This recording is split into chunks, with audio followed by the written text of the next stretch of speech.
ఇటీవలి కాలంలో పురాతన విగ్రహాలు, హిందువుల దేవతామూర్తుల ప్రతిమలు, శివలింగాలు ఎక్కువగా బయటపడుతున్నాయి. నదుల్లోనూ తవ్వకాల్లో లభ్యమవుతున్నాయి. కొన్ని విగ్రహాలు చాలా ఆశ్చర్యానికి గురిచేశాయి కూడా.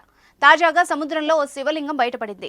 మిలమిలా మెరుస్తున్న శివలింగం గుజరాత్లోని భరూచ్ సమీపంలోని సముద్రంలో మత్స్యకారుల వలకు ఈ శివలింగం చిక్కింది. తహసీల్లోని కవి గ్రామానికి చెందిన 10 మంది మత్స్యకారులు సముద్రంలో వేటకు వెళ్లారు. వేటలో భాగంగా వల విసిరారు. వల లాగేటప్పుడు బరువుగా ఉండడంతో ఏదో భారీ చేప పడిందని భావించారు. కానీ బయటకు తీసి చూస్తే వాళ్లకి శివలింగం కనిపించింది. దాన్ని ఒడ్డుకు తెచ్చి పరిశీలించారు. సిఎంఆర్ ఫ్యామిలీ మాల్ ఇప్పుడు మన KPHBలో ఫిబ్రవరి 10వ తేదీన ప్రముఖ నటి శ్రీలీల గారిచే ఘన ప్రారంభం.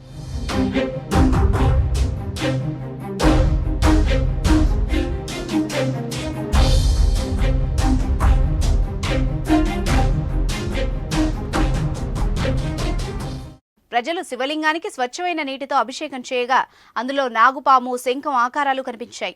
విశిష్టమైన శివలింగాన్ని చూసిన శివభక్తులు హరహర మహాదేవ అంటూ నినాదాలు అందుకున్నారు. ఈ శివలింగం క్రిస్టల్ స్టోన్తో నిర్మితమైందని చెప్తున్నారు.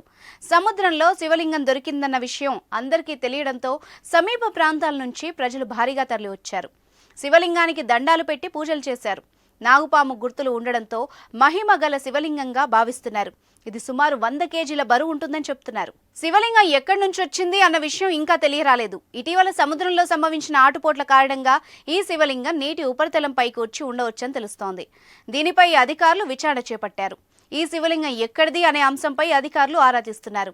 దీన్ని నిర్మించిన రాయి ఎక్కడ దొరుకుతుందన్న అంశంపై నిపుణులతో చర్చిస్తున్నారు. ఇది పౌరాణిక శివలింగం కావచ్చని అంచనాకొచ్చారు. సాధారణంగా హిందువులకు పురాతన దేవతామూర్తుల విగ్రహాలంటే చాలా మక్కువ. అలాంటి విగ్రహాలు ఎక్కడ కనిపించినా ప్రత్యేక పూజలు చేస్తారు, దేవాలయాలు నిర్మిస్తారు. ఇలాంటి ఘటనలు ఎన్నో చోటు చేసుకున్నాయి. తాజాగా బయటపడిన శివలింగాన్ని కూడా స్థానిక గ్రామంలో ఏర్పాటు చేసి పూజలు చేసే విధంగా చర్యలు జరుగుతున్నాయి.